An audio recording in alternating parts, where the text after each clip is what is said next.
Hayaan mo silang maliitin ka. Ang mahalaga, hindi ka mayabang tulad nila. May mga taong huhusga sa'yo kahit hindi nila alam ang mga pinagdaanan mo. May mga taong tatawanan ka habang nagsisimula ka pa lang. Pero huwag mong hayaan na sirain ng mga salita nila ang tiwala mo sa sarili mo. Hindi nila alam ang mga sakripisyong ginagawa mo, ang mga gabi na nagpupuyat ka at ang mga pangarap na tahimik mong ipinaglalaban. Mas mabuting tahimik kang nagsisikap kaysa maingay kang nagyayabang. Hayaan mo ang sipag, disiplina, mabuting ugali at respeto sa kapwa ang magsalita para sa'yo.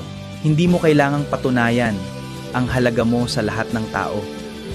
Dahil darating ang tamang panahon na kusa nilang makikita ang bunga ng lahat ng pinaghirapan mo. At kapag dumating ang tagumpay, manatili kang mapagpakumbaba. Huwag mong suklian ng pagmamataas ang mga taong minsang nanghamak sa'yo.